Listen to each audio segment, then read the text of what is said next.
Originally, this building was built by an Irish widow in 1820 to be a wallpaper dry goods store. At one time, it was the Bloomfield Bargain Store. And it wasn't until really after Prohibition that it really started its career as a bar. Wow, how does Moira know all this? I had a property history done by Carol Peterson. And she researched it and dug into all the maps, the plate maps and the old newspapers, and she digs and digs until she gets to the bottom of the history of whatever property she's doing. Yes, Carol Peterson has become one of Pittsburgh's most popular architectural historians, finding out and writing about the origins of structures all around our region. I do house histories. I research the history of old homes around Pittsburgh for their owners and occasionally for community groups or realtors, but mostly for people who live in those houses and are curious about their history and, want to find out. She's even done it for herself a number of times.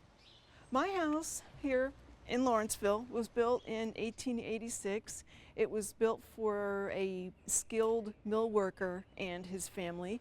It has all of its original windows, wavy glass, but the whole place is remarkably intact. Also, when I bought this, it had only one electrical outlet above the first floor. Only one. So I had to get it rewired. We tagged along when Carol went to meet with Jenny and Todd Kilgore at their new old house on Jacksonia Street on the north side. Todd actually was on Facebook and saw something about Carol on Facebook, and he emailed me and he's like, "There's this woman and she does house histories. What do you think?" I was like, "Yeah," because when we found this property and we decided to rehab it and move in, we were like, we want to know what it used to be. I mean, if it was old, and so when we found Carol, we were like, we have to find out what this used to be. So we were really excited. What did Carol discover for them?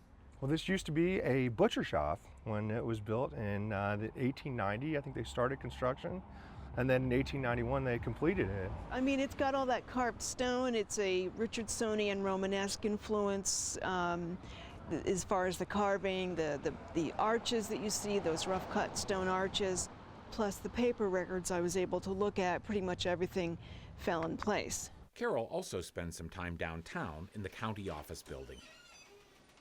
What I do when I come here is find the most recent deed to whatever property I'm researching and look at that. It's got the property's legal description and all the pertinent information.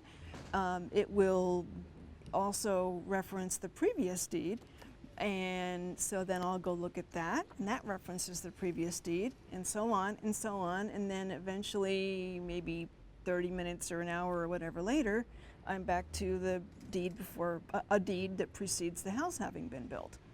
After I look at the deeds here and get all the information that I need, I go to the Carnegie Library in Oakland, and mostly the Carnegie Library in Oakland has so much, old newspapers on microfilm. They have certain maps that you don't find anywhere else.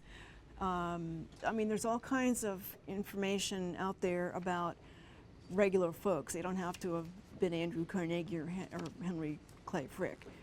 The bricks and mortar are important, but also the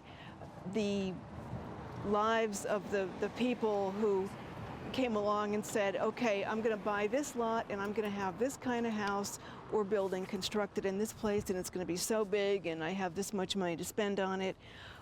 That really gives a whole lot of context to a building and its neighborhood, and they all add up to being something that tells you a lot about Pittsburgh. I really like that Carol Peterson writes these house histories and that people hire her to do so.